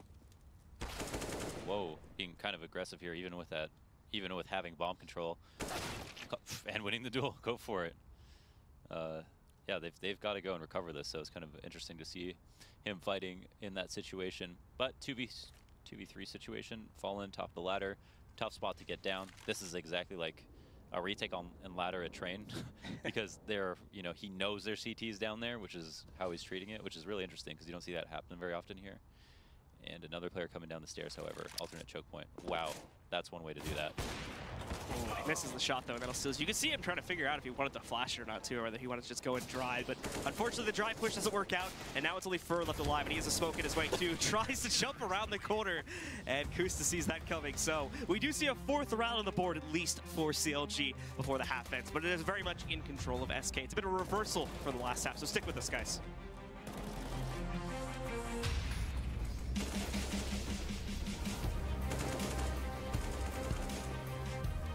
ESL Pro League is brought to you in part by Intel, the City of Odense, GeForce GTX, Lenovo Legion, Bedway, Pay Safeguard, Logitech G, Mountain Dew League, Xfinity, and ESEA.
Final time this evening. Ladies and gentlemen, welcome back to the ESL Pro League. We are in the midst of our final match. It's SK versus CLG. After we saw CLG take dominant control over map number 1 on Cash. 16-3 was the final score there. We now moved over to Overpass, where it is SK in control. 11-4 coming off the first half. Yeah, 11-4. The rounds that CLG did win were good. They're worth noting. There was a round that they took control of A and forced SK to B. They had a good rotation there. There was a couple rounds that they lost, even when they had the right play. Overall, SK did a great job of abusing their A by attacking them when they were set up in positions on the site that they couldn't have rotates come in for and helped. So overall, SK did a great job of just like winning the majority of the rifle rounds by abusing their A. That's too bad for CLG. They looked so much better in the last map. Yeah, it was a little bit unfortunate because I think they thought they were going to be able to carry over some of the steam from the previous map, you know, going on Overpass, but it just seems like the unfamiliarity with it really shined out as they seem very lost in quite a few of those rounds, quite a few misreads as well, like really late rotates, and just led to, you know, obviously, like I said, there's a few very notable gun rounds that they were able to win, but those were just so few and far between, and there was, you know, especially towards the beginning of the half, quite a few rounds where SK was just kind of running over them and not even giving them a chance. And we'll really see on the T side. This is where teams will show you how prepared they are on the map. CT side, you can almost BS your way through. You can get lucky sometimes. Sometimes things just click. But on T side, if you don't have your defaults talked about, you don't have executes to fall back on, it'll be very obvious that you weren't prepared for the map at all. So I'm sure they have thought about and talked about Overpass, but will they be prepared for SK CT side? Find out this episode. Yeah, absolutely. And we're going to have to see if that'll hold true, of course. Looks like we are still waiting on a few of the players to ready up here, and then we should be able to jump into the second half and get things started here. Should be just a couple more seconds, and then we'll go live and get to see if we'll have a relatively short second half with SK taking control, making this 1-1, or if it'll be a bit of a longer one. We'll get to see CLG round the comeback, round from 4 rounds. And here we go, folks. Jumping into it now, CLG on the T side. Setting up right out the gate, just like in the CT side of Cash, Fallen, getting a defuse kit, the flash. What's that? The 10-1 odds at the halftime here for CLG. Oh man. So I don't know. Baseless pistol round. Actually, that's not a. It's interesting. How have the odds changed? Well, they change like as the game's going on, I think. Oh. Because I think you could bet like in the middle of the game. Oh, I'm down for that. All in right now. Well, we've got CLG pushing up. And SK actually playing very passively here on the pistol. They're not trying to push out at all, except for Coldzera, who kind of went over towards the sandbags position at construction. But besides that, SK are playing to the site, just waiting for CLG to push in. Looks like CLG is probably going to go for some sort of an A play here, as they split between long and short, just trying to figure out exactly how they want to split it. And they'll probably move an X here. They've even got a semi-decent amount of utility. 2 smokes and a molly to try and work on this site with. So they should be able to get pretty decent coverage to, if not win the round, at least plant the bomb here, especially on this site. Always the temptation to play long angles with the USPs. Here we see them trying to abuse that. And with the smokes cascading over, they understand it's going to be an A hit. Nice shot from Fur. Not sure if he spotted the second player though, but he's going to be able to hear it coming now as Kusta attempts to roll right in here at the moment. Not too much success being found here from the side of CLG, but finally one is picked up by Ethan. It seems like it might be the only one, however, but luck changes for the guys at CLG. Ricky strikes with at least one kill. Taco coming in, trades it out, and coldzera finishes off the round. It's SK to control it as they push up to 12. So here's a round where there isn't a way for Glocks to like truly explode on you that easily, especially if you can peek long, and you know that you feel safe doing that as a CT with the USP, considering the best gun they could have is a deagle, and that's not an easy shot to hit. A USP is far better than a deagle on a pistol round. It is nice though on T side to use a deagle over a Glock in some situations. See players like Nico using it, and there are some others like Ricky actually I think is one of them. And here is the second round of the half. CLG tried, but couldn't get away with that full on hit at A, and have moved into what is basically three players looking for picks, but everybody set up in like almost a rifle default. And so, besides the CLG are going to spread out. Ricky finally gets that kill towards Monster that he's been looking for a while now, so he's going to hit that shot against Taco. He'll come out on top there, so at the very least CLG do get the advantage to start off with. They will need a little bit more than that though to win the round. So you can see Ricky going spamming again here now. He's trying to see if he could find anybody right outside of construction. Won't be the case this time. Most of the other players are getting ready to push in through long. And we have Ethan being the one at short, who will probably group up with Ricky. Actually, maybe not. Well, we're starting to see players change positions a little bit. They might actually decide to go down towards B instead. The thing is, B's not necessarily open anymore, though. SK was able to push out. So they're going to fight just for water control, and they have no clue where these players are positioned at either. So this is going to be a little bit rough for CLG, considering it's just that one choke point that they all have to try and play for. And SK have two players here to defend it. They did catch Phelps looking away, but coldzera has not been spotted. He gets 1, 2, 3. Can he get the fourth? No. He goes down to FNS, but he does even out the fight again, and that's what's important here, as it gets rid of CLG's advantage from earlier, and only gives them 30 seconds left now to correct this issue and get the bomb on the ground. Tough position for both teams. Half health on each player on CLG as they move up to A. Number 2 man Fallen in CT. Not in a great spot to defend here. Might allow the bomb to go down with a player behind the planter. Ricky gets killed, but it's now a 2-on-1 situation with the plant out.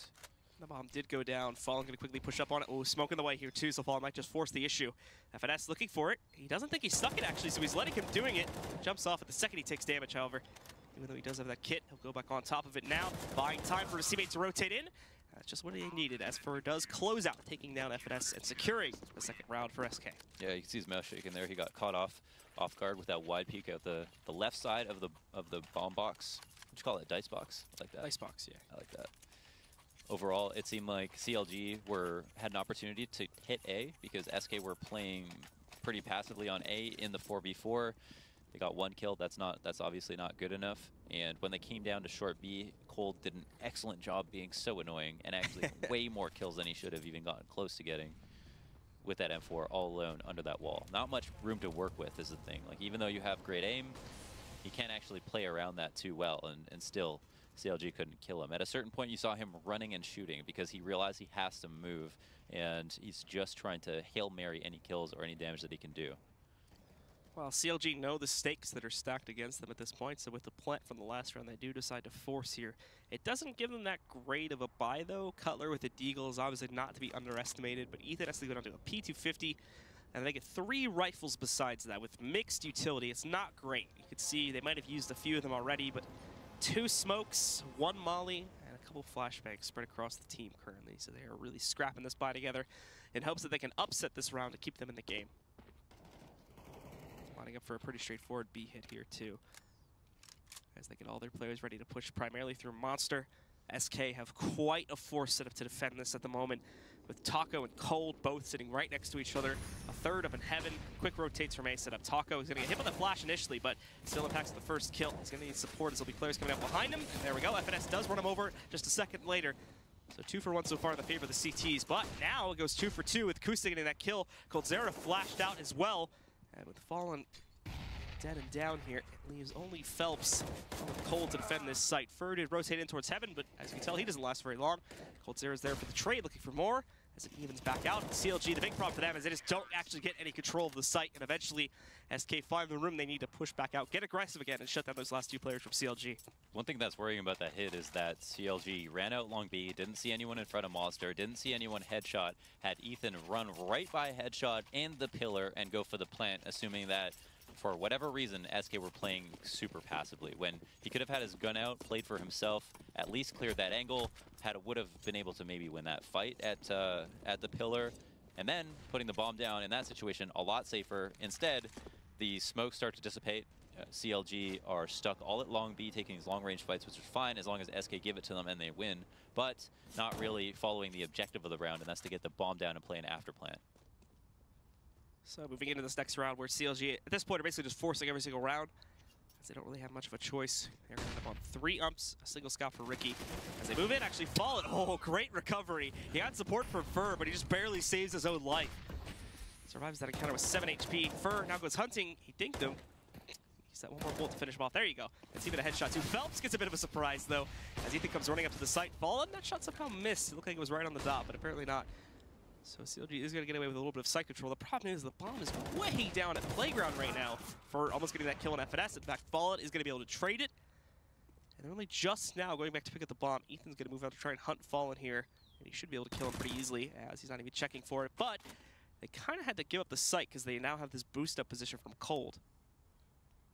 Where is the bomb going to go is the question. Will the bomb run back B? Does Ricky feel comfortable doing that, knowing that he has an op and he hasn't cleared anything? Or does he think that SK are holding for the retake? He's going to move in. He won't be able to spot this boost up as they did destabilize it. But SK hasn't seen anything on the site, so they are starting to get a little bit suspicious of it being played down towards B. They should hear that nade, though. Yeah, that's going to set them right back up on top. So we'll go forward with the plan on day 8. It's a good thing they waited as long as they did, as SK did seem to think they had rotated down. Their initial flash is perfect, but there's another one that actually ends up hitting a few of the members on SK too. So as they start to push back up, Ricky tags one. Keep in mind, he only has the scout here, no op. So he's not going to be able to completely take down players, but he can be quite annoying from this position. And SK is looking for a way to try to abuse this as they push back out. Ricky and Ethan have a great cross-spray position here. In fact, Ethan, he's going to be able to take down both of them, winning the round for CLG and keeping them in this match. Very well done by Ethan. Great kills there. Good 2v2 setup from CLG, and great recovery in a situation where the A hit was falling apart. Ethan also is the man to creep up on long and kill Fallen, as Fallen was watching the flank with the op, and Fallen and Fur had such a great setup at long where they were doing so much work, taking very little damage, shut down Kusta in the bathrooms initially in the beginning of the round. So overall, SK looked super good, and yet CLG dealt with them extremely well. And so that'll immediately break SK here, as they are going to be on an interesting by themselves. Fallen, with a shotgun. It's Ethan, yeah, Ethan saw him somehow there instead of the smoke. So predicts that position. That's going to be able to catch him out, taking him down. They are a little bit worrisome of a second player being in step, so Ethan won't push all the way through water just yet. We'll stick around for a few more moments, wait for the smoke to fade away before we can check that. And then go out to support the rest of his teammates who are lined up outside of B, ready to go essentially for a hit if they want to. They just need to get the bomb up there. And oh, the flash comes out. Taco's going to make this push, and he succeeds in getting the kill too. Just a walkout from Taco. And all of a sudden, B's not such an appetizing option anymore. Yeah, B's not such an appetizing option. Taco has the most amount of control you could possibly have here. He's going to fall back off it, but even because he was there and wasn't spotted falling back, they are going to be super worried about re-aggressing long. They have to go all the way through spawn to safely attack him, and instead are either going to, I guess it seems, hit up short without having long control, but yeah, not trying to deal with him whatsoever. They spot him though, they see him in pit. Now they're going to get ready for him to move back out. Coldzera getting one more with the Deagle, looking for a second here. He's going to be careful not to take too much damage, as his teammate can take a little bit more of that heat since he has the AK in hand. So he holds back, and that'll push most of CLG away. Remember, CLG's getting low on time here too, only 30 seconds left to plant the bomb. Yeah, do they even know where he's just? No, they don't know where he's. They still think that he's out there, which is really weird that they went B, even though they didn't have long control. Coldzera tagging another player. He does miss this peek, and that'll finally lead to him dying. And Taco actually doesn't get anything done, but here comes Fur on this massive flank right now, and Phelps, he's trying to do his best to distract. Fur's going to walk right up here. Thankfully, they were watching for that from earlier, so Cutler's going to be able to take down Fur. And oh, Phelps hitting in one headshot here. I think it's Kusta, so 2 more to go. And CLG plays this smart. They both back out of the site. They don't play inside. He's going to tag onto the bomb. He does not have a kit currently. I'm unsure if there's one sitting in the site somewhere. It doesn't look like it. So he's going to walk right up into the open where FNS just so happened to peek him at that point, and it gives CLG a 6, excuse me. 6, yeah. Pretty sketchy round. I think that here's Taco pushing long B, getting the kill, and then CLG decided to go B in spite of this, even though they know they gave up a gun in this situation. Coldzera getting a kill and then doing some damage. Not staying alive maybe as long as he could, but still being a pest. And SK probably could have won that round, but a few things went the way of CLG. CLG obviously had better guns. Ultimately, I wonder what it was that caused them to continue with that hit, even though it wasn't really in their favor. So as the nade starts to roll out there, CLG are going to start this round off a little bit slower, but Kusta nicely found. Takes out Fur very quickly. Just 3 bullets are all it's needed to eliminate him. Fallen is going to look for revenge on this. However, there's a large chance he gets caught by one of the 2 players in between him right now. They do have him sandwiched, even though they don't realize it yet. He gets all the way to this wall. Hold on, this may be changing a little bit here now. He's not going to be... What's going on? Oh, no, he got spotted by Kusta. He could have looked for Kusta there, and then maybe cobbled that into something else, but spotted that player bathroom, and that threw him off his original target, which led to him going down. Now it's a pretty consistent situation here for CLG at this point. They're going to push right up to A, and it should just be a walk-on plant for them. The last 2 just trying to stay alive. They do have Phelps to the Deagles, so we might be able to get at least 1 or 2 kills here, but no, Cutler fighting cold. And Phelps goes out right after that. Nice clean round from CLG there. Obviously SK very lightly bought into it, but CLG makes sure not to get upset by those Deagles or anything like that.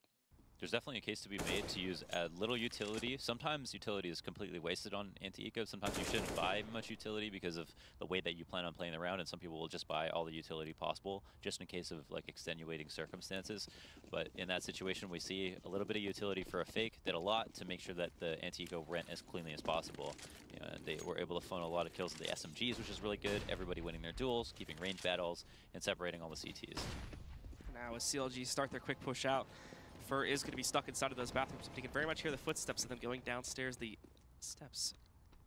And Cutler actually ends up going back up. Both of them do. So this is actually interesting from CLG. I'm trying to throw Fur off of him. Fur obviously sees the nade coming inside, so he's got to know something's up. Whether he knows it's 2 players or not is up to him. Goes in, gets both the kills before Ethan's able to spam him through the wall, take him down out of the fight. It's still a winning trade for SK at the moment, however.